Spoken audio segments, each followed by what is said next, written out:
Welcome back to another episode of LEO Radio. We're continuing our leadership series today. I'm joined with Collin Congleton. I'm Joey Sperlazza.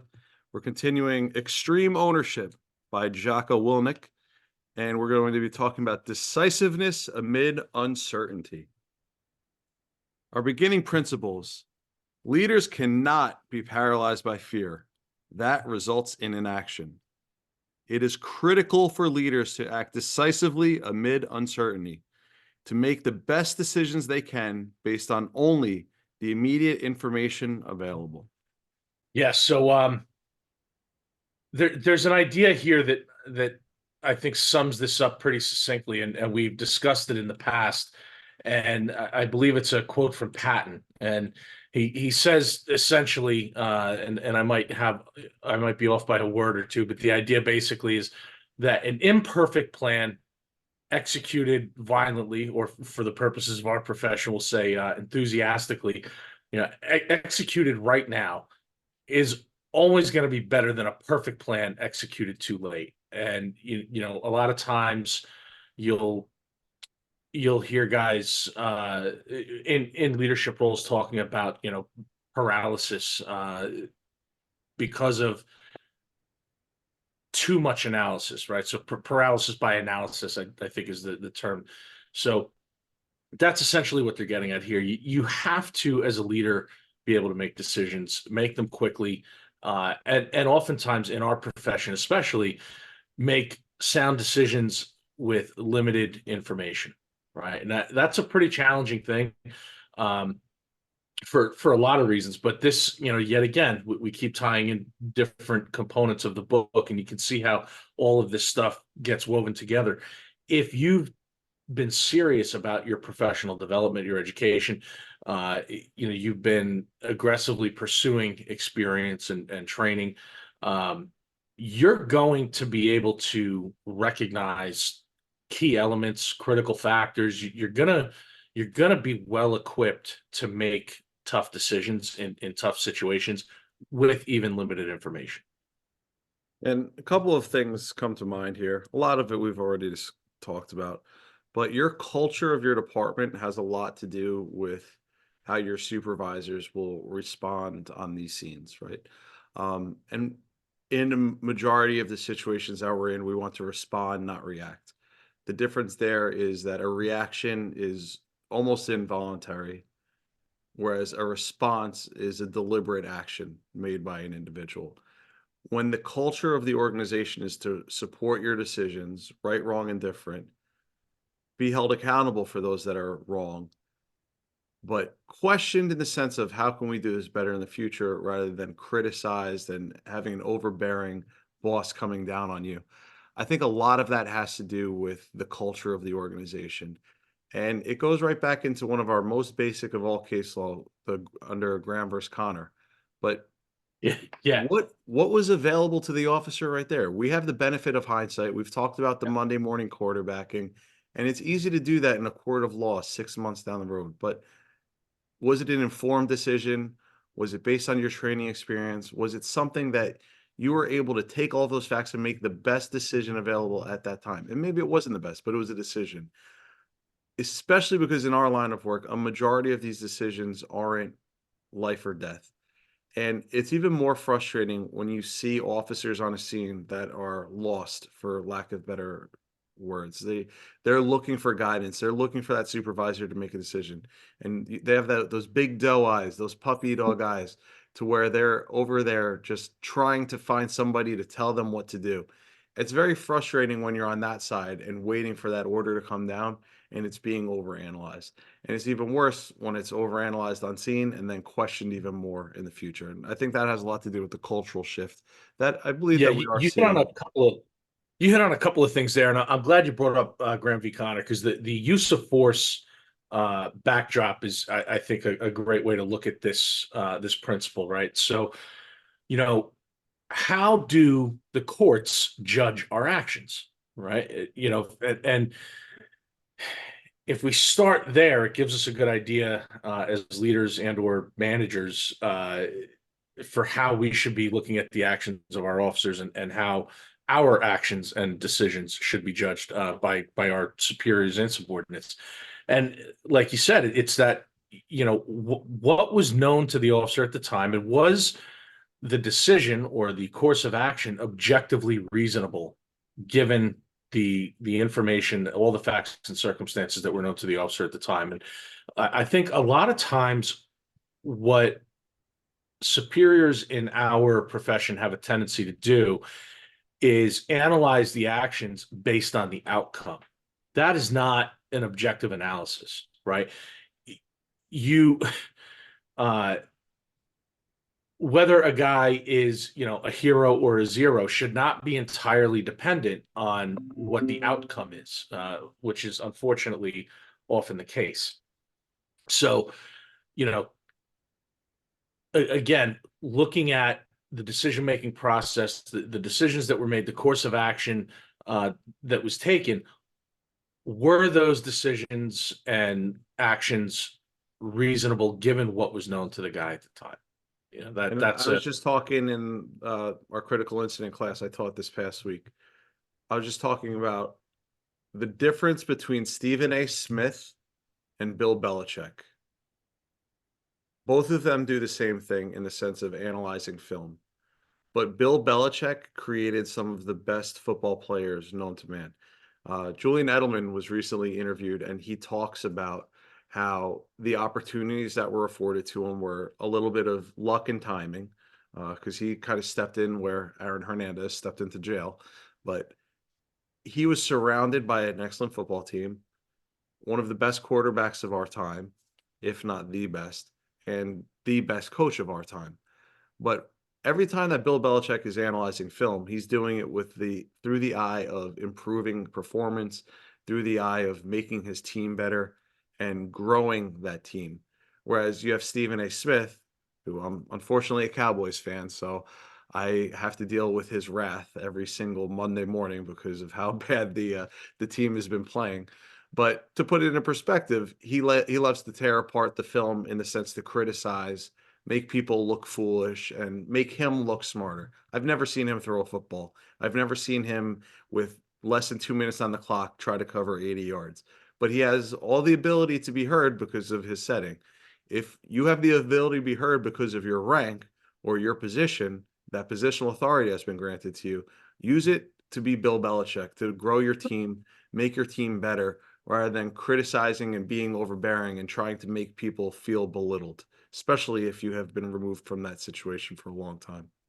It's funny. I'm not a big sports guy, but when I teach a particular portion of our use of force program, I'll draw a comparison to film, right? And I say, a lot of times the public definitely, but even leaders in our own ranks will look at an incident and they'll say, I know everything I need to know about what happened there because I watched the body camera footage. I saw the video don't lie, right? And I'll bring up the example of the sports film, and I say, if I sit down with a Bill Belichick and watch some film, I played football in high school. I understand the sport on some level, right? Am I seeing the same thing when we watch the same piece of film? Absolutely not. That guy, is seeing stuff like Neo in the Matrix, right? Like he's seeing the code. He's reading things. There's so much nuance that he's picking up on that I am simply not seeing because I'm not at that level. And to tie it back into our profession, you could say I don't have the training and education and experience that he does to be able to see the same things when we look at the same piece of film, right? So now, looking at body worn camera footage from an incident, and maybe you're an IA, maybe you're a chief or a captain, and you got to, analyze the actions of one of your officers. Do you understand some of the technical aspects of film? Do you understand the lens distortion, how that camera is picking up light versus what the officer is actually able to see if it's maybe a low light incident? Are you accepting the fact that the camera doesn't see everything the officer sees and the officer doesn't see everything the camera sees? Are you aware of things like compression and frame rate and all the different little technical aspects of this that need to be considered, that do come into play, that are skewing how that incident is portrayed when you watch that video versus how the officer experienced it. What other factors was that officer considering? The camera doesn't tell you what they feel. The camera doesn't tell you anything about the physiological or psychological effects of stress on the officer and how that is playing into their perception of the circumstances and their decision-making process. So here again, like we'll watch video and make judgments, doing that Monday morning quarterbacking thing and not giving our officers the benefit of the doubt, not fully understanding all the different things that are at play, and criticizing them for a decision that was made with limited information under a lot of stress. But this, to tie it back into the principles we're talking about here, leaders especially have to be able to overcome that paralysis, overcome that fear, make tough decisions in tough situations. And we have to, going back to the point that you made, we have to create a culture where they're empowered to make those decisions. Because the only thing, in most cases, I'll say, the only thing worse than a bad decision is no decision at all. You have to be able to act. And we've got to create a culture where our guys are comfortable, that so long as their decisions and actions are reasonable, that we're going to have their back. It's frustrating too, because the longer it takes to make a decision, usually the more difficult it'll be to execute any decision. Especially if you have a scene that's rapidly evolving. The longer that you wait to make a decision to control that scene, the harder it will be to develop. Just like if you're just dealing with one angry combatant, dealing with that one person and not taking action earlier in the investigation, allowing them to carry on and escalate their behavior. Sometimes if you stopped it early on, it'll stop the escalation, and that only grows as you deal with larger scale incidents. But everything that you just said points directly to his next point. The picture is never complete. Leaders must be comfortable with this and be able to make decisions promptly, then be able to adjust those decisions quickly based on evolving situations and new information. And I think that everything that you just said, but ties right back into feeling empowered. When you felt empowered to make that initial decision, you'll take ownership of that decision, and you're much more likely to adjust it, be able to pull an audible, to go back to the sports reference. But the more that you're able to freely adjust your own decision, the more likely that you are to be successful in that execution. Excuse me. Then on top of that, for us, going back to check your ego, if it is your plan, have the wherewithal to accept the fact that it failed, have the wherewithal to accept the fact that an adjustment needs to be made. Don't stick with the losing bet. Don't keep doubling. Yeah, I'm glad you said that. That's exactly where I was looking to go with this. But like one thing talking about in the heat of the moment, the situation is evolving. You're adjusting your plan of action, all that sort of stuff. But I think where we see this much more often is with higher levels of leadership and management, where they're making strategic decisions, policy decisions, so on and so forth. And because of ego, oftentimes they refuse to adjust when it becomes evident that maybe a bad decision was made or a poor choice was made. And it's all this time and or money and or effort was spent on whatever this decision was, and so now they have to stick with it. And you got to put the ego aside and recognize, hey, for whatever reason, this ain't working out. Maybe I made a mistake. Maybe there was a miscalculation. Whatever the case may be, you got to be able to recognize when adjustments have to be made, even if it's going to cause a bit of a hit to your ego. Your guys will respect you so much more for it. Yep. And the earlier that you put in that stop loss order, or the earlier you cut your losses, the easier it is to recover from it. I mean, I've done it myself in the stock market and done it in my own personal life. And it's like, man, I wish I cut that loss sooner. And you're always waiting, like, oh no, hold on, let's just wait out one more bet, just one more day, one more day. But it never comes back from that. And like, again, it shows your officers and the people that you work with too, that you're willing to make adjustments and admit that you're wrong when you are wrong. And if you recover well from something you admit was wrong, you're the one that found the error, and you're the one that's able to correct that mistake rather than letting it get deeper and deeper into trouble. But all right, on to the next point.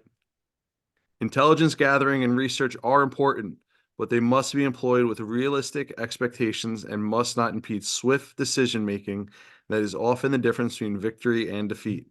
Waiting for the 100% right and certain solutions leads to delay, indecision, and inability to execute.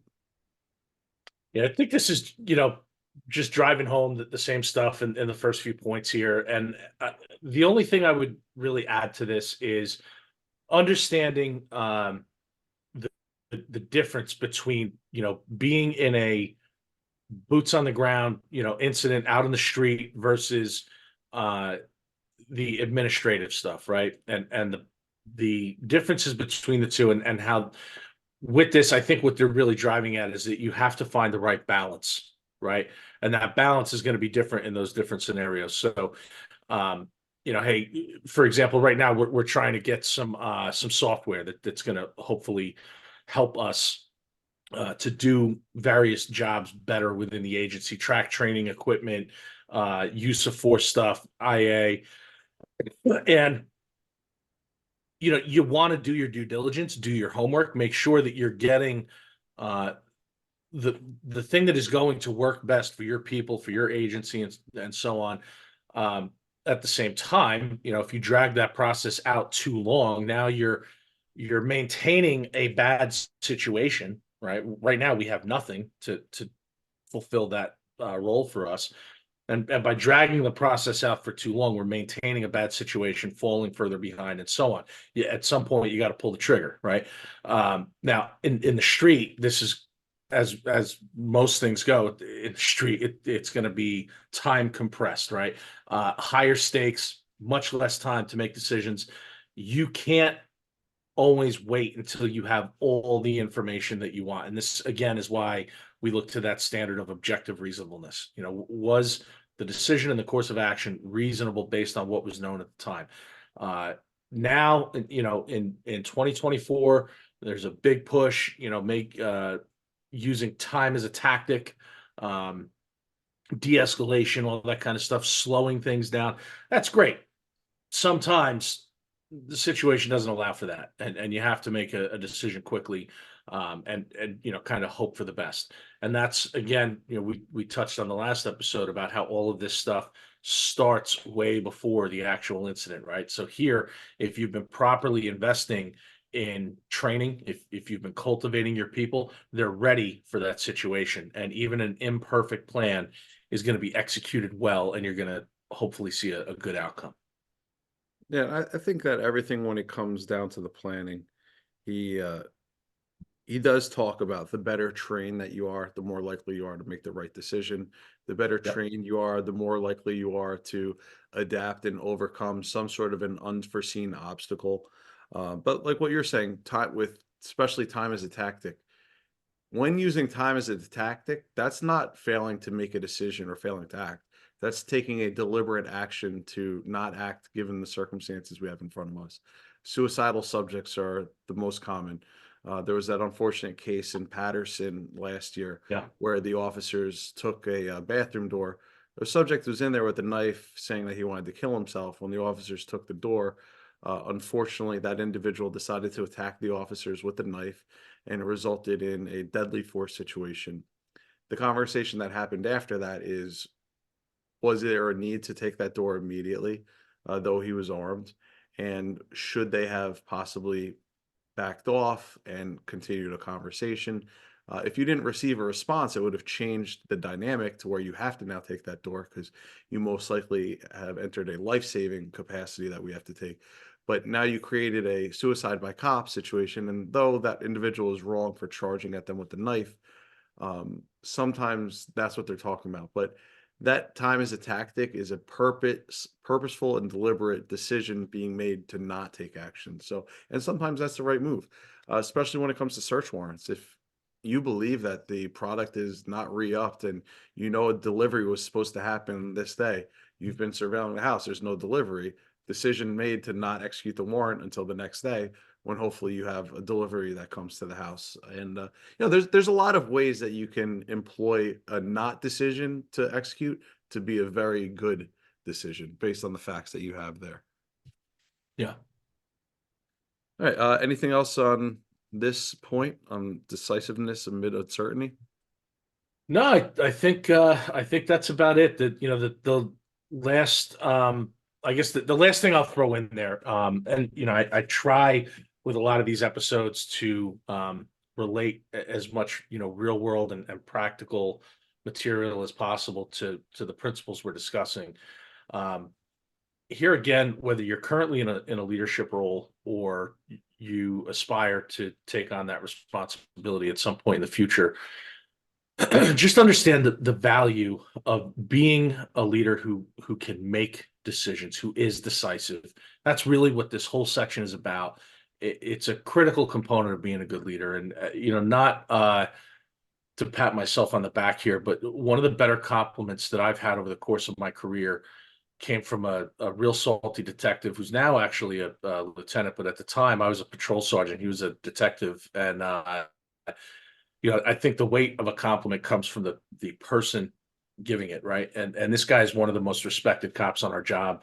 I think he's just phenomenal at what he does. And he told me one time, I love hearing you on the radio. When you're out there, he worked in a shooting response unit, and he said, when we get called out for a shooting, and I hear that you're on the channel, I know that you're covering that precinct. He says, I'm happy.